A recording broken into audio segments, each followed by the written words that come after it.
Bruce Lee faces a real dilemma. He's on the verge of stardom in the United States with a projected TV series on the horizon, but he's just achieved superstardom as a film actor here in Hong Kong. So what does he choose, the East or the West?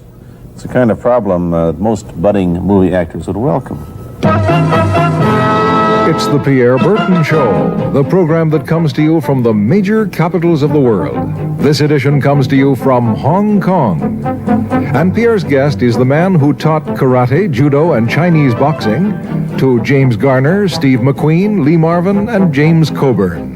The newest Mandarin superstar, known in the West for his appearances in Batman, The Green Hornet, Ironside, and Longstreet.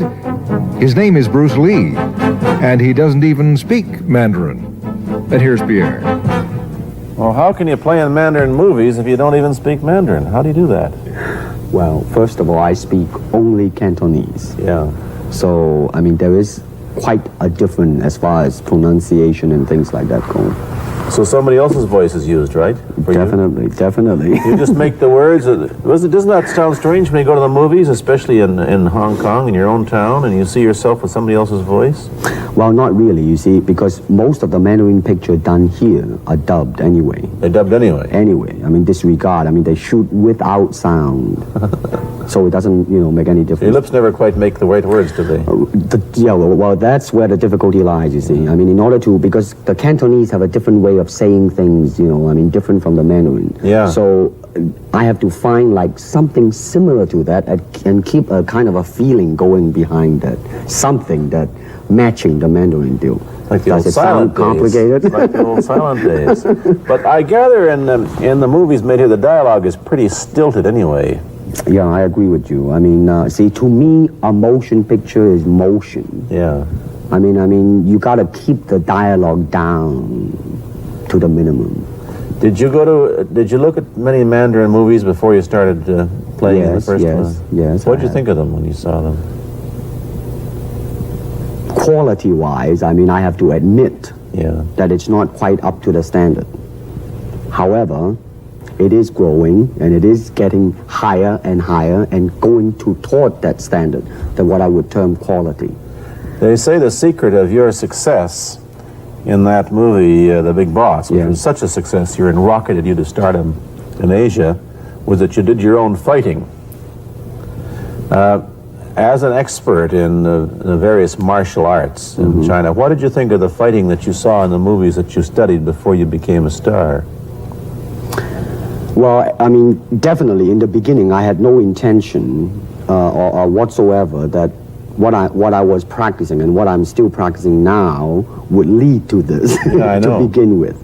But martial art has a very, very deep meaning as far as my life is concerned, because as an actor, as a martial artist, as a human being, all these I have learned from martial art. Maybe for our audience who doesn't know what it means, you might explain exactly what you mean by martial art. Right. Martial art include all the combative arts like karate or karate, judo, Chinese kung fu or Chinese boxing, whatever you call it. All those. You see, like aikido, Korean, I can go on and on and on. But it's a combative form of fighting. I mean, it's not, some of them became sport, but some of them are still not. I mean, they use, for instance, kicking to the groin, jabbing fingers at the eyes, and things like that. No wonder you're successful in the Chinese movies. They're full of this kind of action anyway. They needed a guy like you could... Violence, man.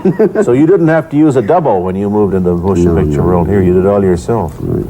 Can you break 5 or 6 pieces of wood with your hand or your foot? I'll probably break my hand and foot. But tell me a little bit...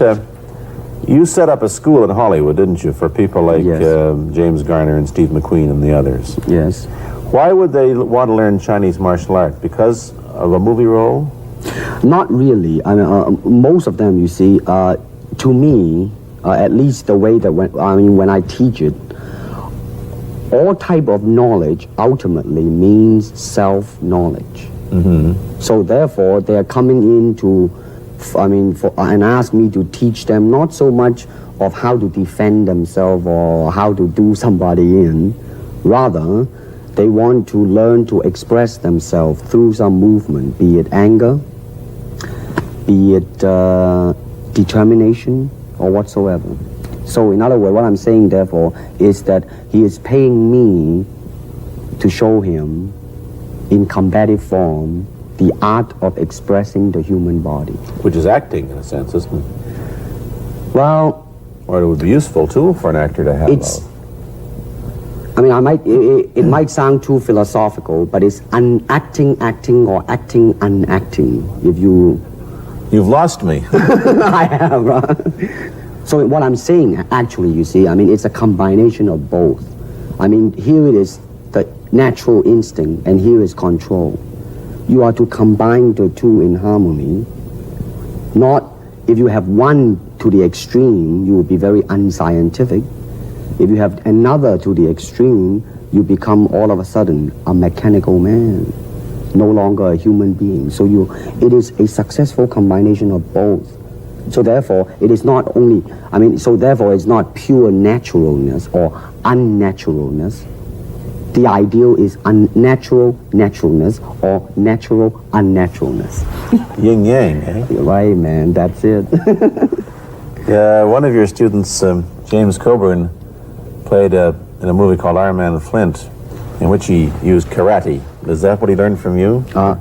He learned it after. Oh, he went yeah. after he played in Iron Man Flint. Right. You see, actually, I do not teach, karate because I do not believe in styles anymore. I mean, I do not believe that there is such thing as like Chinese way of fighting or the Japanese way of fighting or whatever way of fighting, because unless human beings have 3 arms and 4 legs, we will have a different form of fighting. But basically, we have only 2 hands and 2 feet. So styles tends to not only separate man, because they have their own doctrines, and then the doctrine became the gospel truth, that you cannot change, But if you do not have styles, if you just say, well, here I am, as a human being, how can I express myself totally and completely? Now, that way, you won't create a style, because style is a crystallization, that way it's a process of continuing growth. You talk about Chinese boxing. How does it differ from, say, our kind of boxing? Well, first we use the feet. That's and then we use the elbow. And you use the thumb too? You name it, man. We use it all. You have to, you see, because that is the expression of the human body. Everything. Not just the hand. And when you're talking about combat, well, if it is a sport, now you're talking about something else. You have regulations, you have rules. But when you're talking about fighting, as it is, no rules, with no rules, not real fighting. Well, then, baby, you better train every part of your body. And when you do punch, now I'm leaning forward a little bit, hoping not to hurt any camera angle. You gotta put the whole hip into it and snap it and get all your energy in there and make this into a weapon. I don't want to tangle you in any dark that right now. You came at me pretty fast there. What is the difference between Chinese boxing and what we see these young men doing at 8 o'clock every morning on the rooftops in the parks called shadow boxing, which they're always... Well, actually, you see, that is part of Chinese boxing. It is. There are so many schools. Everybody here seems to be, going like this all the time. Well, that's good. I'm very glad. I'm very glad to see that, because at least somebody is caring for their own body, right? Yeah. That's a good sign. Well, it's a kind of a slow form of exercise, which is called Tai Chi Chuan. I'm speaking Mandarin just now. Yeah. Cantonese, Tai Chi Kun. Okay? I see. And it's more of an exercise for the elderly, not so much for the young. Give me a demonstration. Show me. Can you do a little bit of it? Just so the hand-wise is very slow. Oh, is it? And you push it out, but all the time you are keeping the continuity going. Bending, stretching, everything. You just keep it moving. It's like a ballet dancer there. Yeah, it is. To them, you see, the idea is running water never grows stale. So you got to just keep on flowing. Of all your students, famous, James Garner, Steve McQueen, Lee Marvin, James Coburn, Roman Polanski, which was the best, who adapted best to this Oriental form of exercise and defense? Well, depending, okay? Now, as a fighter, Steve McQueen, now, he is good in that department because that son of a gun got the toughness in him. Yeah, I see it on the screen. I mean, he would say, all right, baby, here I am, man. Mm-hmm. You know, and he'll do it. Yeah. Now, James Coburn is a peace-loving man. Yeah, I met him. Right? I mean, Yeah. you've met him. I mean, he's really, really nice. I mean, Yeah. super mellow and all that. I he mean, is. you know, I mean, now he appreciates the philosophical part of it. Therefore, his understanding of it is deeper than Steve. So it's really hard to say. You see what I'm saying now? I see. I mean, it's different. So that's, I mean, depending on what you see in it. Interesting that we don't, in our world, and haven't since the days of the Greeks who did, combine philosophy and art with sport. But quite clearly, the Oriental attitude is that the three are facets of the same things. Man, listen, you see, really, to me, okay, to me, ultimately, martial art means honestly expressing yourself. Now, it is very difficult to do. I mean, it is easy for me to put on a show and be cocky and be flooded with a cocky feeling and then feel like pretty cool and all that. Or I can make all kinds of phony things, you see what I mean? Blinded by it. Or I can show you some really fancy movement. But to express oneself honestly, not lying to oneself, and to express myself honestly, now that, my friend, is very hard to do, and you have to train. You have to keep your reflexes so that when you want it, it's there. When you want to move, you're moving. And when you move, you are determined to move. Not taking 1 inch, not anything less than that. If I want to punch, I'm gonna do it, man, and I'm gonna do it, you see? So I mean, so that is the type of thing you have to train yourself into it, to become one with the, you think? Yeah, this is very un-Western, this attitude. I want to ask you about your movie and TV career, but first we'll take a break. Then I'll be back with Bruce Lee. I've been talking to Bruce Lee mainly about the Chinese martial arts, which include things like Chinese boxing, karate, and judo, which is what he taught when he was in Hollywood. After he left the University of Washington, where he studied of all things philosophy, if you can believe that. He did, but that perhaps you understand why the two go together from the first half of this program. And you can perhaps understand how he got into films. He knew a lot of actors, but I'm told that you got the job on the Green Hornet, where you played Cato the chauffeur, mainly because you're the only Chinese-looking guy who could pronounce the name of the leading character, Britt Reed. I meant that as a joke, of course. And it's a heck of a name, man. Yeah. I mean, every time I said it at that time, I was super conscious. I mean, really now, that's another interesting thing, huh? Let's say if you learn to speak Chinese. Yeah. And it's it's not difficult to learn and speak the word.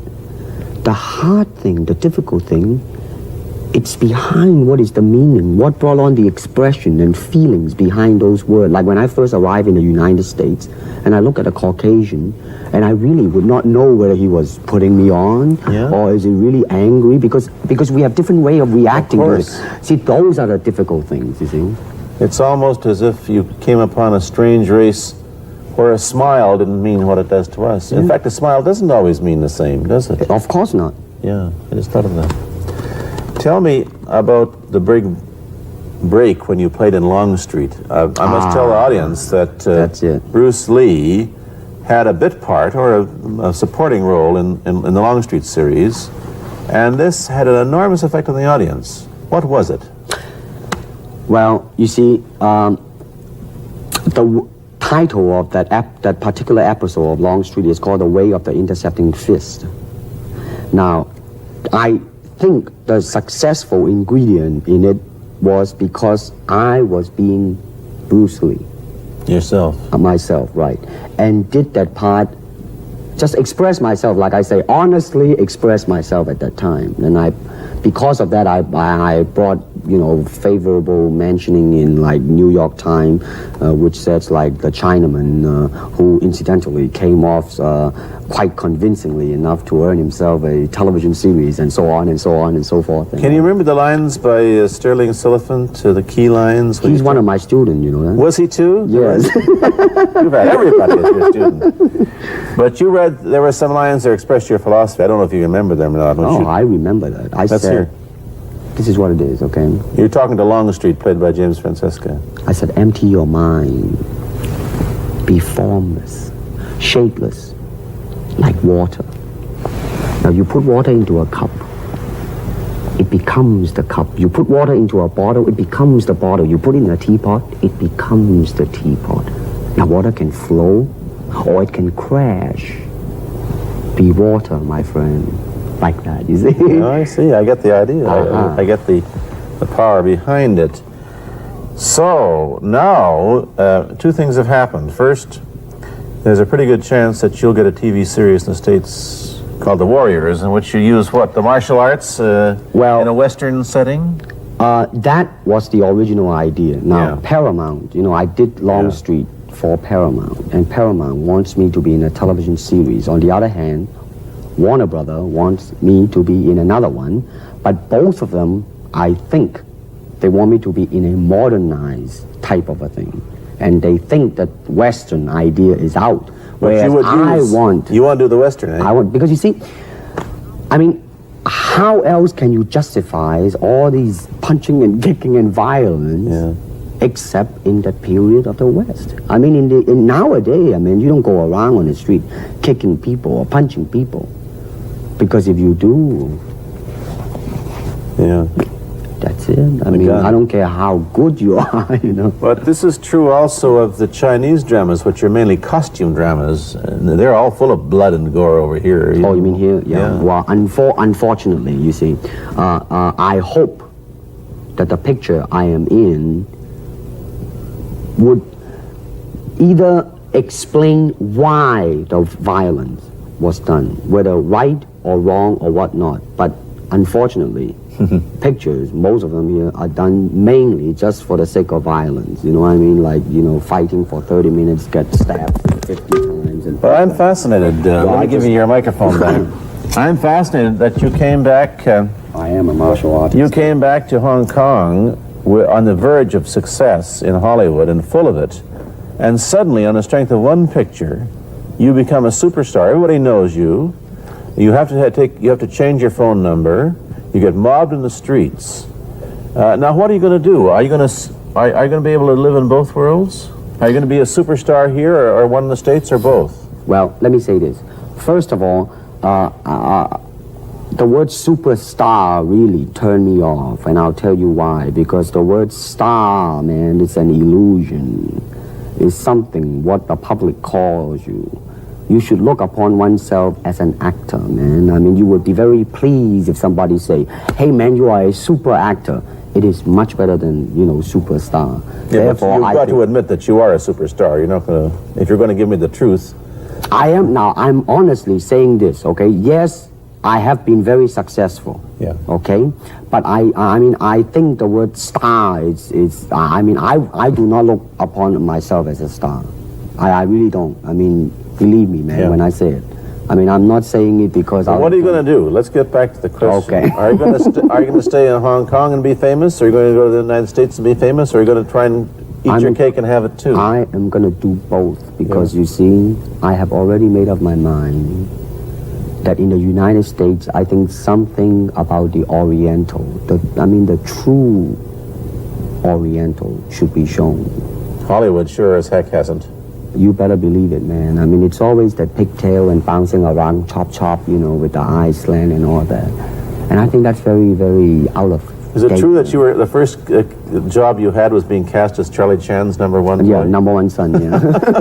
No, they never made the movie. No. They were going to make it into like a new Chinese James Bond type of a thing. Now that, the old man Chan is dead, Charlie is dead, and his son is carrying on. But they didn't do that. No.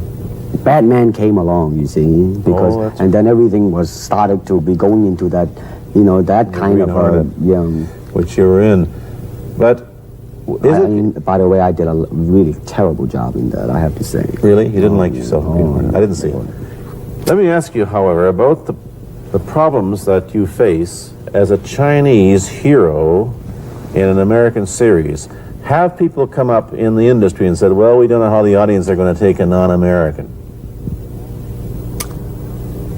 Well, such question has been raised. In fact, it is being discussed, and that is why The Warrior is not going to be on.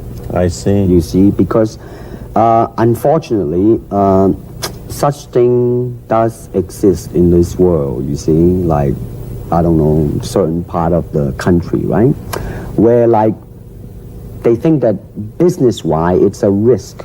And I don't blame them. I mean, in the same way, it's like in Hong Kong, if a foreigner come and became a star, if I were the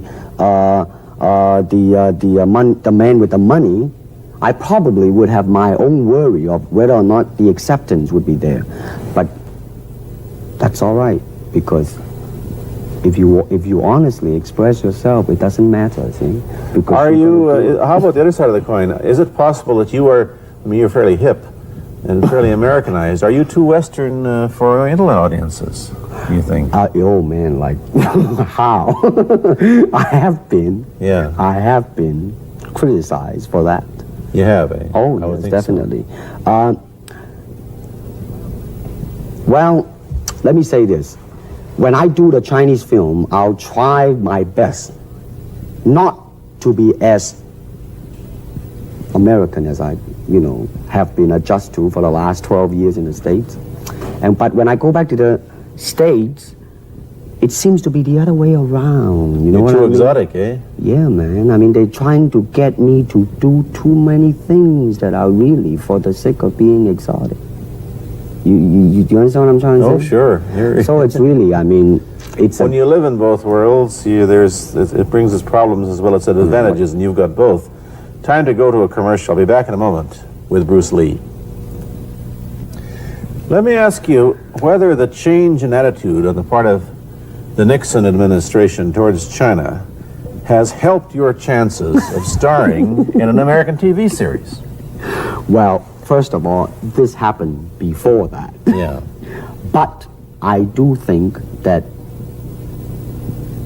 things of Chinese will be quite interesting for the next few years.